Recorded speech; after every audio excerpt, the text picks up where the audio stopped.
É por isso que nós temos que garantir a reeleição da Dilma. Ó, Dilma, vou lhe contar uma coisa. Se eles tentaram 2 vezes me derrotar e não me derrotaram. Me derrotaram no comecinho, quando eu ainda estava meio... Se eles não evitaram a gente te eleger quando ninguém te conhecia, eu vou te contar uma coisa. Eles não sabem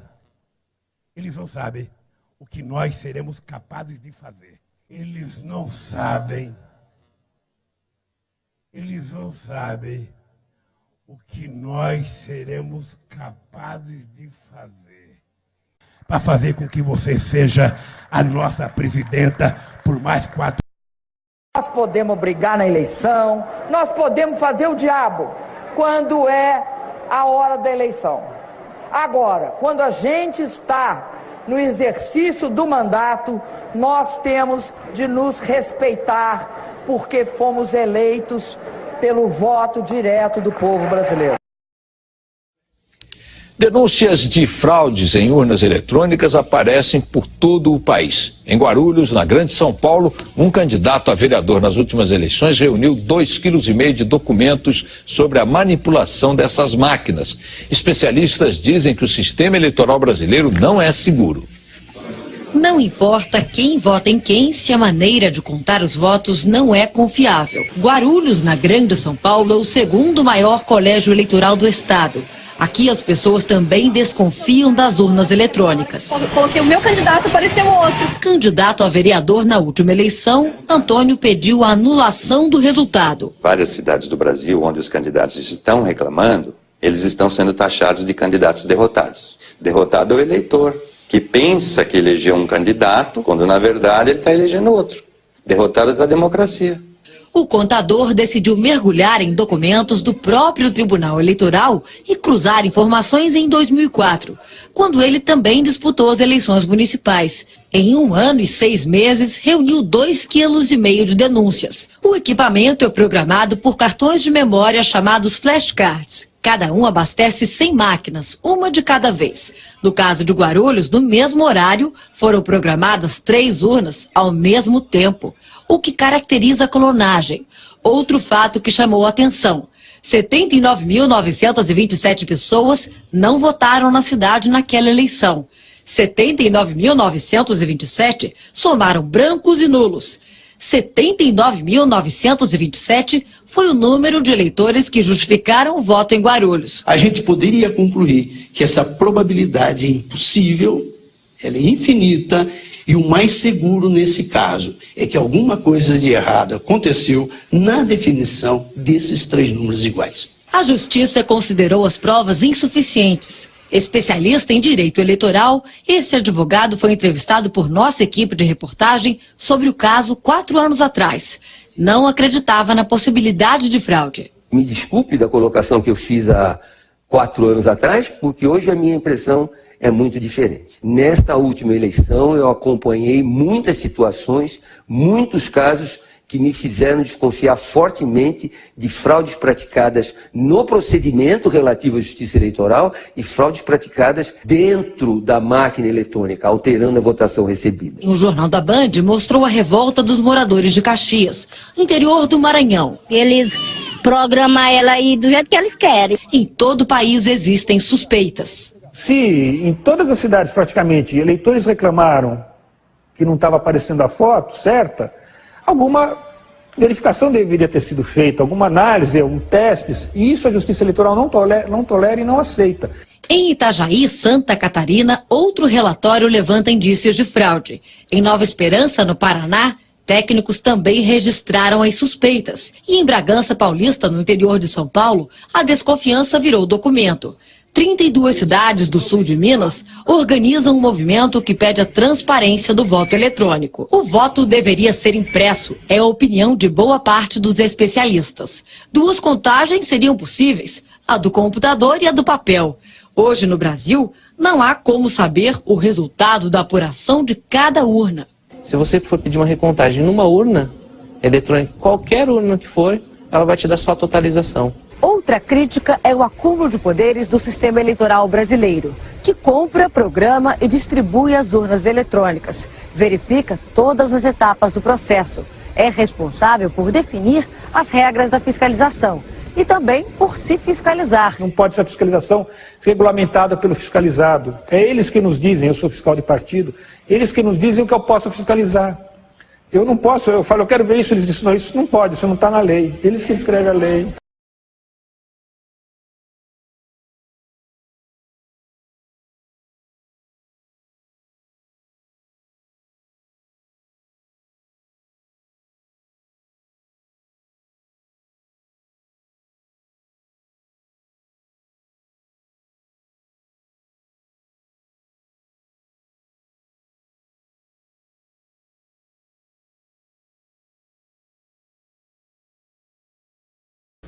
Da palavra, o ilustre deputado Fernando Chiarelli, PDT São Paulo.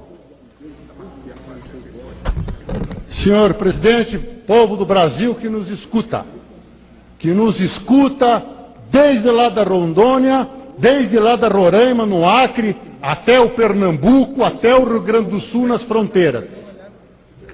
Eleitor brasileiro, povo do Brasil, eu denuncio aqui que o sistema eleitoral brasileiro é uma fraude.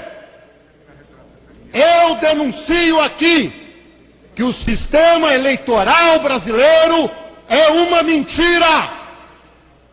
Eu denuncio aqui que o sistema eleitoral brasileiro, via urna eletrônica, é uma trampa. E que não existem eleitores, milhões de eleitores no Brasil, e sim milhões de palhaços que vão colocar o voto sabe-se lá onde, porque sabe-se lá para onde vai o voto. Eu denuncio que os programas já estão preparados para criar quem vai ganhar e quem vai perder a eleição. E no decorrer do meu mandato, eu vou provar dia a dia nessa tribuna. O sistema eleitoral brasileiro é uma farsa e é uma mentira. Não existe em lugar nenhum do mundo. O Paraguai devolveu as urnas. Na Alemanha é inconstitucional. Em Portugal fazem piadas. E nos Estados Unidos, inadmissível. Esclareço ao povo brasileiro que eu não sou o primeiro que denuncia que a urna eletrônica é uma farsa para eleger quem eles querem eleger. O João Herman falou, morreu. O Enéas falou, morreu. O Clodovil falou, morreu. Povo do Brasil, eu ainda estou vivo. Mas os senhores estão convidados, que já estou recebendo ameaça de tudo quanto é lado, se trouxer as provas das fraudes. Vou trazer. E o promotor público em Ribeirão Preto, doutor Cirilo, é testemunha de que o sistema eleitoral brasileiro é uma fraude. Hoje, as lideranças, padre, hoje, a liderança, meus amigos do Nordeste aqui presentes, não nascem mais nas lutas, nas brigas, nas ruas, nas disputas, e sim são a... Esse aqui é o grande. Tudo está combinado. Quem vai ganhar e quem vai perder. Para terminar, não. Muito obrigado a Vossa Excelência. Não, para terminar, por favor. Bom, o Stallone, quando veio ao Brasil, falou que roubam, que destroem tudo que é do brasileiro, e ainda ele fala muito obrigado. E não falaram das urnas para o Stallone. O De Gaulle, quando veio ao Brasil, falou que o Brasil não era sério. E não falaram das urnas eletrônicas para o De Gaulle.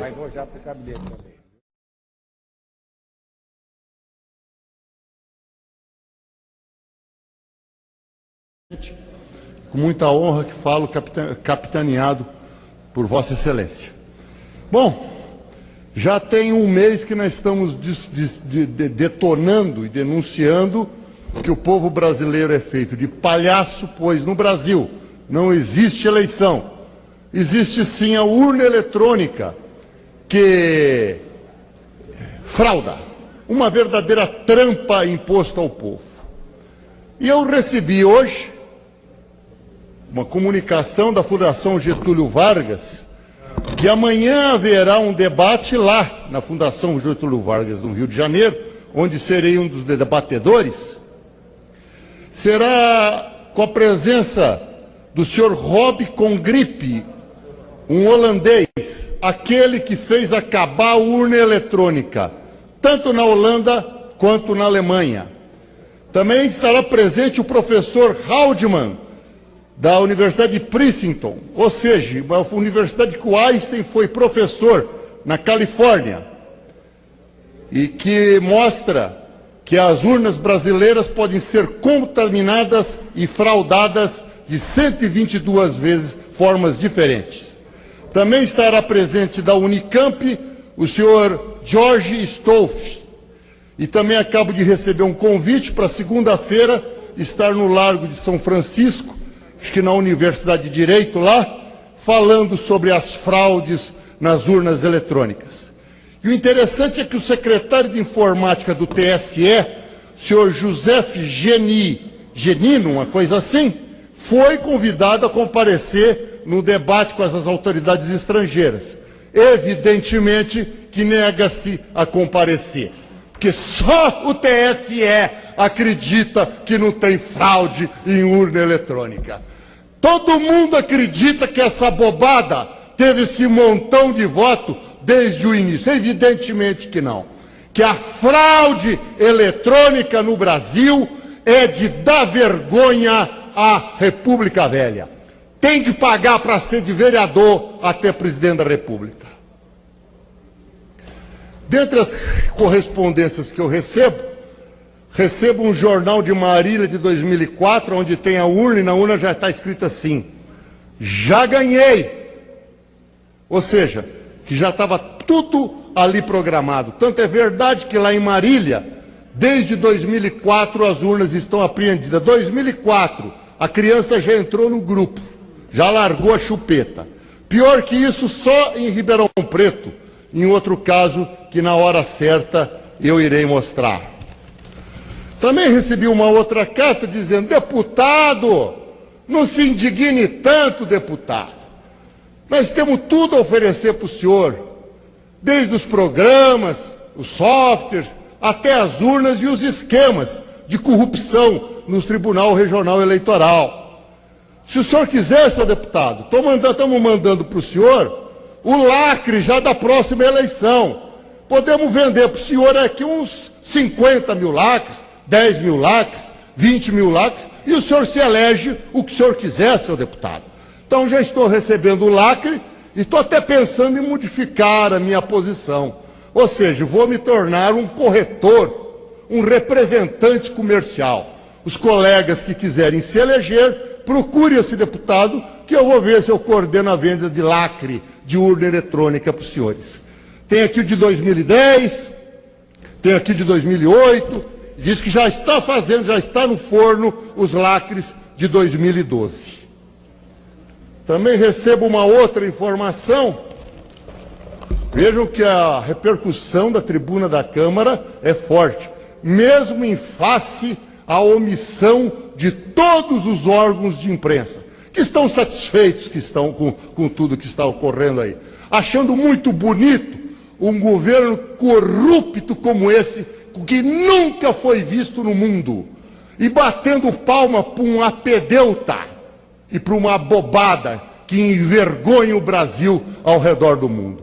Dizer aí para fora que o nosso presidente é este, dizer aí para fora que a nossa presidenta é essa, é fator de irrisão e gozação.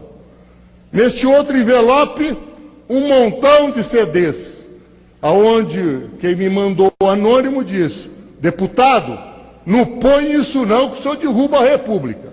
Eu vou pensar se ponho. Está falado, e que Deus abençoe.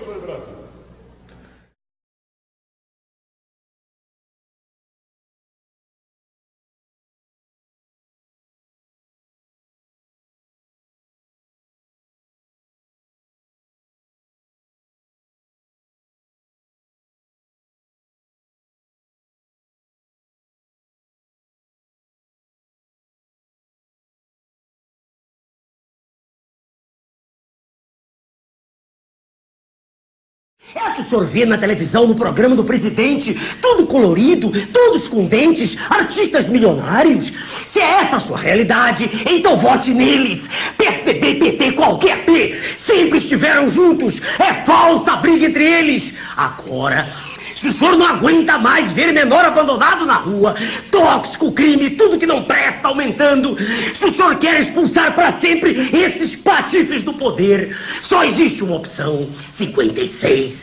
O senhor nunca me viu junto com nenhum deles, e comigo o senhor vai ficar livre de todos eles. O presidente candidato é apoiado por George Soros, o maior dos narcotraficantes, segundo a revista RR. O candidato do PT assinou lá fora um documento a favor da legalização das drogas. O terceiro diz que não tem o rabo preso na mão dos interesses da especulação internacional, mas assina, junto com os outros dois candidatos, um documento de submissão do Brasil às grandes potências.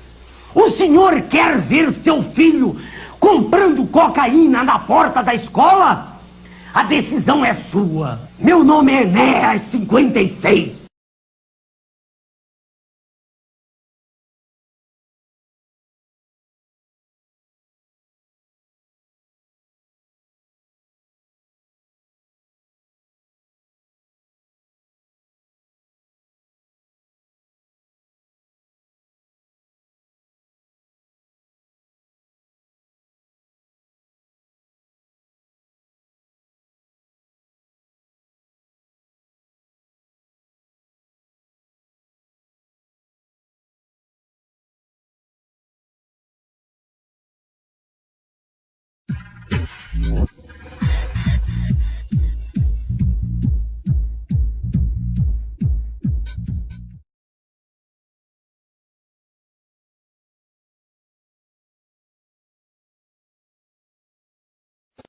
O voto no Brasil por meio das urnas eletrônicas virou motivo de controvérsia. Boa noite, José Roberto de Toledo, você que nos traz essa história. Quer dizer, então, que o sistema todo pode ser menos confiável do que se imaginava?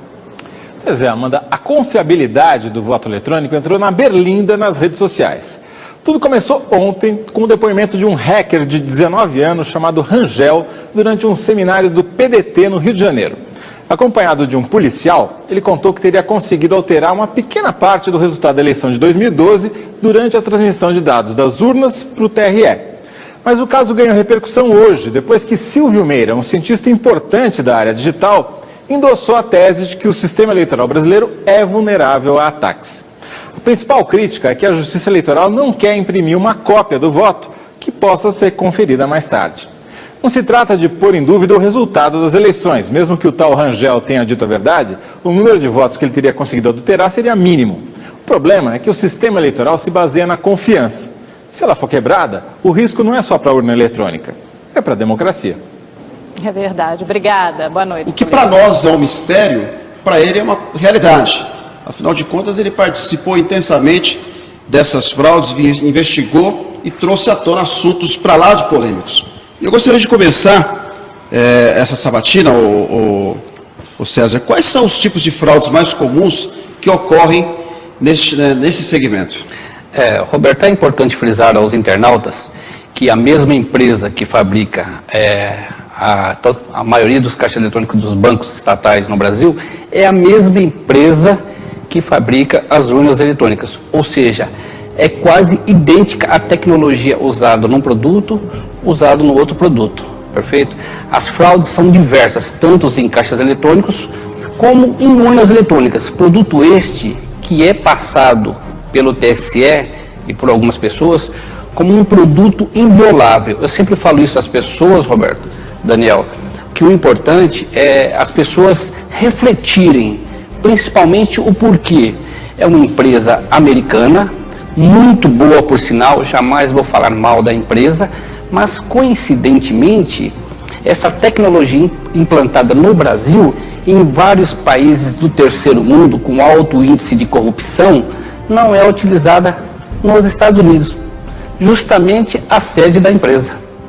Então as fraudes são diversas. Eu poderia ficar aqui enumerando tantos fraudes em caixas eletrônicos como em urnas eletrônicas, mas as mais comuns são aquelas que o mesário concernado com o outro, ele muda os votos num determinado momento da eleição.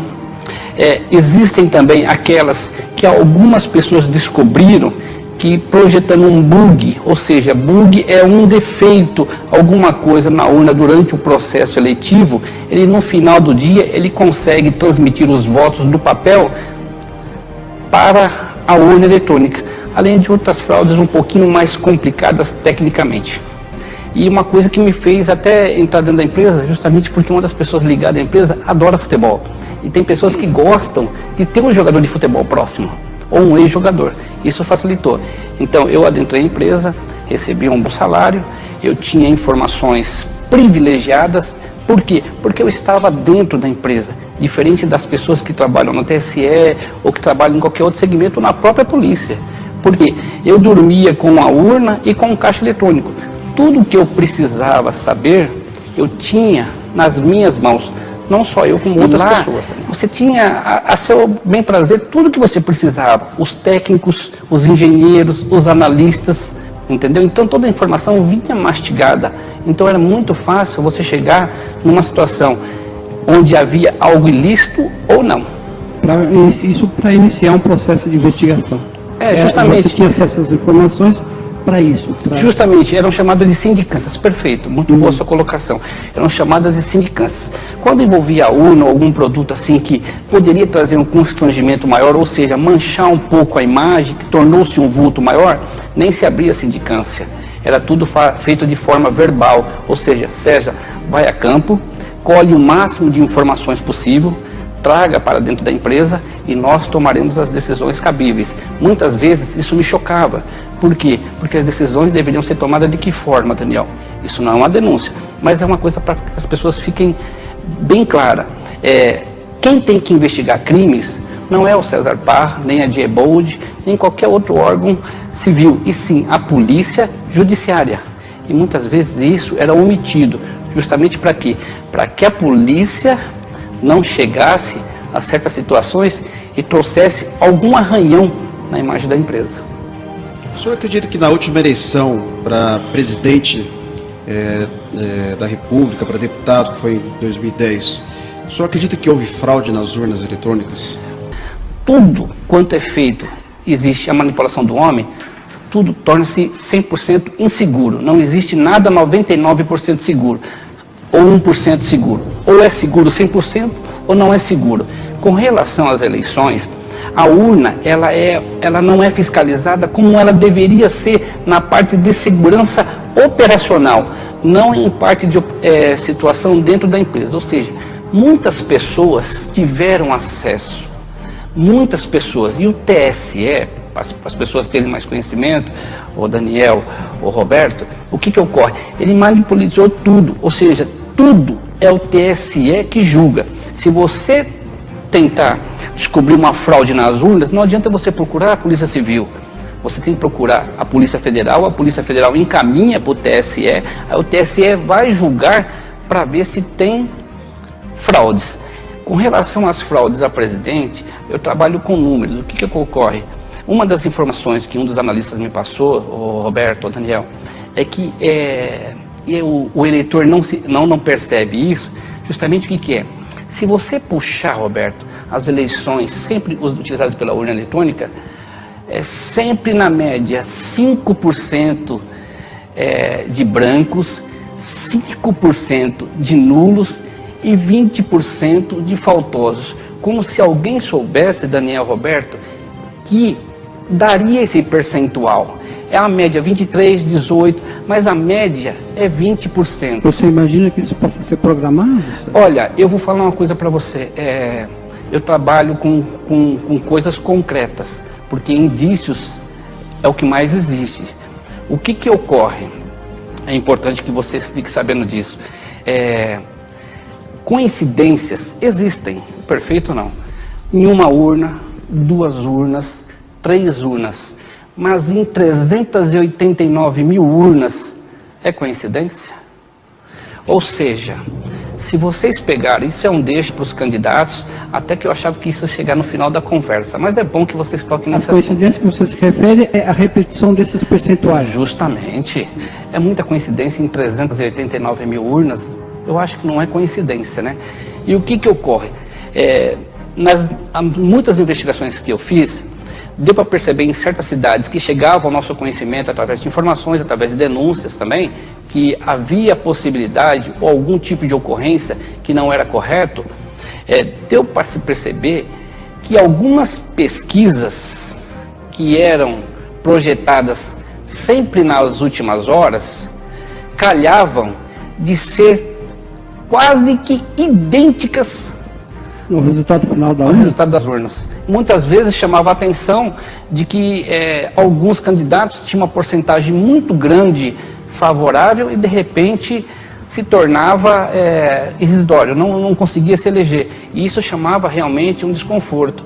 E uma outra situação que chamava desconforto também, eu não sei se eu estou falando demais, mas só para que o internauta saiba, é que antes da eleição, poucas pessoas sabem disso, o Daniel, o Roberto, o internauta, é que uma empresa chamada Probank, ela contratava entre 10 e 16 mil técnicos freelancers, ou seja, pelo menos o nosso conhecimento só exigiam SIC, RG e comprovante de endereço. Se você contratava entre 10 mil e 16 mil técnicos freelancers para cuidar do dispositivo que move a democracia do Brasil, no mínimo deveria ser necessidade 10 mil a 16 atestados de antecedentes criminais. Eu acredito que a empresa não teria isso. Ou seja, era muito fácil, Daniel, você pegar 10, 15 pessoas de má índole e infiltrar, que teriam acesso, poderiam fazer certas situações que o homem de má índole pode fazer. Por quê? Urnas encontradas, urnas clonadas encontradas, situações que demonstravam que houve erro em algumas situações, porque a urna era programada no momento, depois ela é reaberta no outro, no log aparecia certas situações nebulosas, que deveriam ter um pouquinho mais a fundo, mas é aquele negócio, como é que eu vou ir contra mim mesmo? Ou seja, o TSE ele nunca vai julgar e falar assim, olha, eu não sou competente, eu errei. Isso não é tão seguro como parece. Há poucos dias atrás, o TSE, sempre próximo das eleições, ele lança uma situação para que alguns técnicos vão lá, convidados, tentar violar as urnas, perfeito? Só que ele priva essas pessoas de certas situações. Vai até aqui, daqui para frente não vai mais. Agora você imagina uma pessoa que trabalha dentro de uma empresa que ele dorme com a urna, ele fabrica a urna, ele quebra a urna, ele está 24 horas com a urna, ele está 365 dias com a urna. Não apenas 4 ou 5 dias, como o TSE pede, entendeu? Eu sempre faço isso com os meus amigos. Pega uma urna e dá para uma pessoa e fala assim, ó, fica aí 5 meses, 6 meses, depois você tenta fraudar. Não privar. Então, realmente, a gente passou a acreditar que a mentira é verdade. Se você pesquisar um pouquinho mais, se você procurar, o seu internauta vai observar que na parte do Nordeste, algumas pessoas nas pesquisas não iam ganhar nunca. Nunca. Porque a diferença era muito grande, porque a pesquisa sempre dá 4 para cima, 4 para baixo. Agora, 20 para cima e 30 para baixo e a pessoa ganhar com a diferença tão grande, é muito difícil. Eu acredito que lá na região Norte e Nordeste, essa fraude, essa manipulação é mais comum do que aqui na região Sudeste? Sim, pelas informações e pelos relatos e pelas situações que chegavam a mim, realmente a probabilidade de ter acontecido fraudes lá e ter acontecido realmente é muito grande. Eu posso citar o estado da Alagoas. Esse eu acho que é o principal foco, entendeu? Que realmente chamava atenção. Por quê? Porque os candidatos lá não teriam chance nenhuma e ganharam. E há algumas situações de urnas quebradas, de urnas que pararam de funcionar de repente, depois voltavam, de situações que puxavam, olha, essa urna foi aberta 2 vezes antes e não poderia, o relatório está constando. Porque queira ou não queira, a urna é que nem uma caixa preta. Toda vez que você manipula ela fora daquilo que é dos padrões normais, ela registra. Então registrava. E o que ocorria? Pouca gente sabe. Mas quando uma urna quebrava ou apresentava um defeito, algumas voltavam para a empresa. E lá eles me chamavam. Muitas vezes sigilosamente, porque tinha outros funcionários, mas eu sempre tinha um funcionário que era meu amigo, que era meu confidente e que era a pessoa que passava informações. Então ele me mostrava: César, isso aqui não está correto. Eu falei: mas por quê? Porque olha bem, olha essa situação. Então isso me chamava a atenção. Eu relatava isso para os meus superiores e muitas vezes era um pedido para mim não continuar. Mas como eu sou curioso de nascença, mesmo às vezes os meus superiores não sabendo, eu continuava a investigar. Porque antes de ser funcionário, eu sou um cidadão, eu sou um eleitor com autoconhecimento que mexer com a urna. Fique de olho nas pesquisas. Por quê? Porque olha essa cidade. Ele citou uma cidade. Se vocês me permitirem, eu até cito a cidade. Eu não estou falando que houve 100% a fraude, mas indicava que ali alguém manipulou. Entendeu? Uma cidadezinha do interior de São Paulo. Então foi feita uma investigação em cima dessa cidadezinha por minha pessoa e eu cheguei à conclusão que as pesquisas realmente ela trazia um parâmetro para dar a coincidência, para levar as pessoas a acreditarem que o que der na urna é o que deu na pesquisa. Eu não sei se você está me entendendo a minha colocação. Forçavam a coincidência de... Nessa cidade, basicamente, eu fui atrás das pesquisas e pedi para uma pessoa e vi onde era o instituto e era um bar. Mas César, se chegasse hoje uma autoridade que se interessou por essa investigação, você teria como provar isso? Com papéis, com dados, para que você tivesse embasamento legal, para que você não tivesse só uma participação, por exemplo, num programa de TV e ficasse eras por elas. Se você fosse pressionado, falou: César Parra, prova o que você está falando. Você tem como provar isso? Sim, claro. Tanto que esse depoimento que eu dando para vocês, eu já dei na Polícia Federal. Eu mesmo me coloquei à disposição da Polícia Federal. A Polícia Federal estava investigando uma outra situação e eu fui até a Polícia Federal. Ele estava investigando uma situação onde eu sou vítima. Ou seja, para você ver a importância que o César Parra passou a ter. Eu era um jogador simples e passei a ter uma certa importância no cenário político. De que forma? Que a própria empresa na qual eu trabalhei passou a me monitorar através de grampos telefônicos, através de situações ilegais, justamente para saber o que eu sabia e com quem eu estava falando. O importante foi que eu frisei, Bruno. Boa noite, Bruno. Eu fui contratado para a empresa como jogador de futebol, certo? Eles achavam que ia ser um jogador de futebol que ia ficar ali. Eu sou um cara curioso. Quando eu trabalhei muito tempo na delegacia, eu procurei observar muitas coisas. Eu tenho um curso que é feito com o pessoal de Israel, que eu fiz o curso com o pessoal de Israel, que trata nessa área também de segurança, entendeu?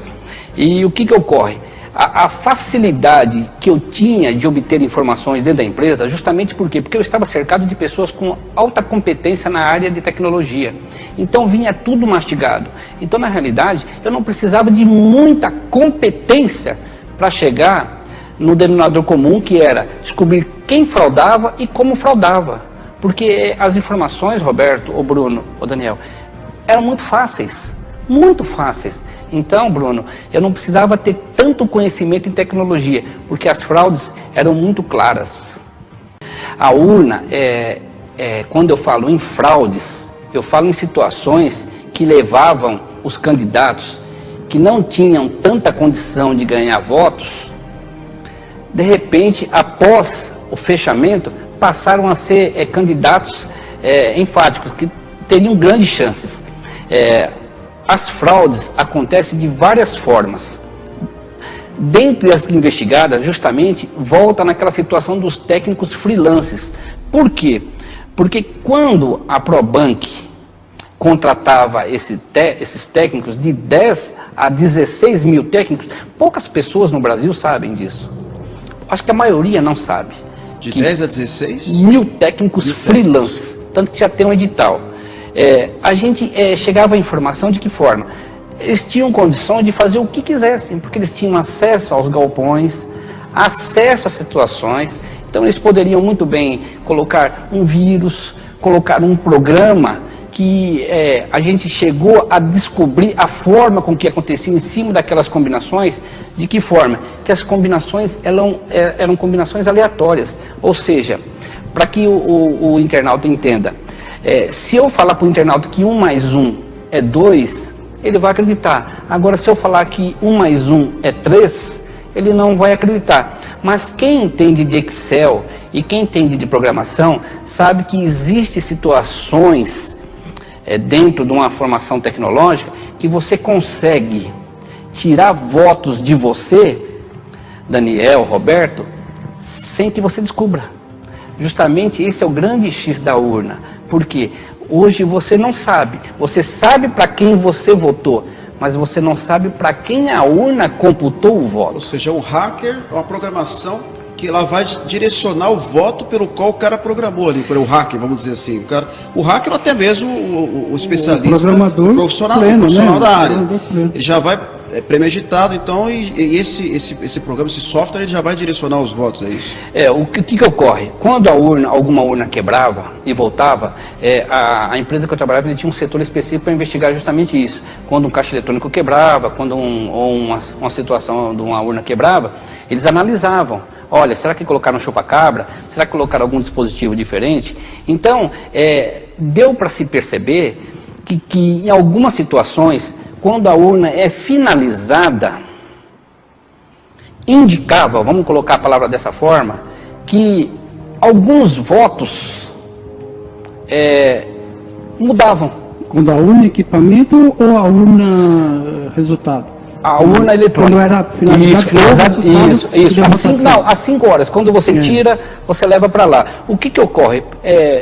Eu vou explicar de uma forma mais simples para que as pessoas entendam. A urna, todo mundo sabe que é uma máquina, é evidente, perfeito? Eu vou citar assim, a zona 277 aqui em Osasco, seção 1.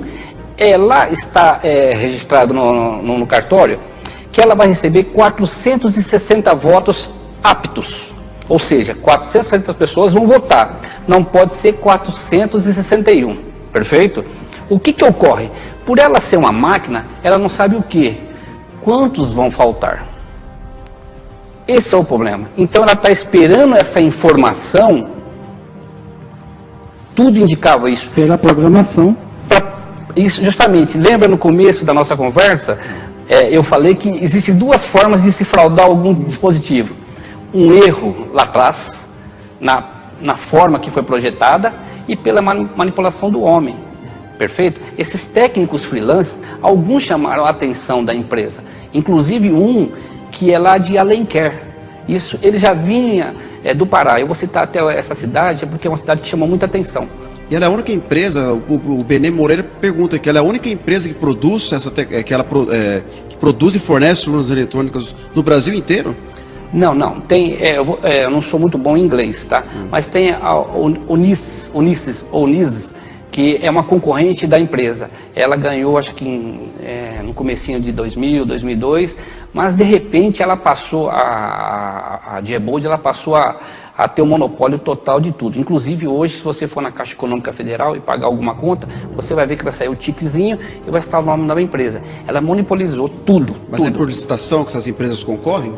Justamente é um fato importante, através de licitação. O certo, pelo que eu tive conhecimento, ela não poderia participar direto. Ela deveria, de um certo tempo, passar para outra, mas infelizmente isso não ocorre. Infelizmente, alguns crimes tendem a prescrever. Por quê? Nós estamos no Brasil, infelizmente. Agora, o candidato hoje, ou a autoridade hoje, que vai se envolver na política, ele vier a levantar qualquer situação, ele vai cair no descrédito. Ele vai ser, olha, é um louco, é um maluco. Após a eleição, se ele perder, é conversa de perdedor. Eu vou perguntar aos internautas, a vocês, quantas pessoas vocês já ouviram falar de que ao digitar o candidato, aparecia um outro candidato? Outra coisa importante, Sandro, quantos amigos seus políticos, vereadores, até prefeitos, candidatos a prefeitos, muitas vezes chegou perto de você após a eleição e falou assim, pô, você votou em mim? Votei. E você fala, lógico que eu votei, no zona tal. Aí ele anota, depois pede para o assessor dele, verifica se teve voto nessa sessão e nessa urna. E aí não tem voto do candidato, mas você sabe que você votou. Aí você passa por mentiroso. Olha, aquele cara falou que votou em mim, mas não tem nota aqui, ó. O papel está aqui. Entendeu? Olha que pergunta. Justamente entra nisso que eu acabei de falar, Roberto, Daniel. Quantas pessoas foram desacreditadas, foram chamadas de mentirosas, porque votaram no candidato. Algumas até filmaram. E o voto não foi computado. Então é importante que as pessoas tenham ciência disso. Todo produto de informática, ele não é inviolável, ele é violável, ele tem condição de ser alterado. Isso é que o seu internauta deve ficar sabendo. Mas não estamos anos-luz na frente de Japão, Estados Unidos e outras potências nessa área. Não. Poxa vida. Então eu acho assim, por tudo que eu vi, por tudo que eu li, por tudo que eu investiguei, por tudo que eu perguntei, Daniel, porque justamente eu perguntava não para uma pessoa, para o faxineiro ou para o copeiro, eu perguntava para uma pessoa que manipulava, que estudou, que fez o negócio. Tem possibilidade? Tem. Me explica como é que acontece. Porque o que acontece? Para você investigar uma fraude, você tem que saber como pegar a fraude. Porque se colocar um jogador de futebol lá, a única coisa a fazer é jogar bola. Senão você não teria um ponto de partida. Perfeito. Eu até, se você me permite, eu trouxe um papel extraído da internet, da página da empresa, que por sinal é excelente, mas como eu falo, a empresa é excelente, mas algumas pessoas, infelizmente, se apoderam do cargo para se beneficiar. Esse ano vai ser usado um processador Intel para mover as urnas, para dar mais segurança às urnas. Mais segurança, é um produto inviolável, mas eles querem tornar mais seguro. Na última página, está no site da empresa, benefícios, ele grifa em negrito, redução de fraudes. Espera um pouquinho, redução de fraudes? Mas o produto é inviolável. Não tem que ter reduzir a fraude? Quer dizer que então existe a fraude? Quer dizer, existe a possibilidade de eu ter votado anteriormente na fraude. Como falou assim, olha, você tem que investigar um estado, perfeito ou não? Justamente nesse estado, a informação chegou bem certinho, até por um deputado, que ele levava uma quantia em dinheiro para dentro da empresa. O que ocorre?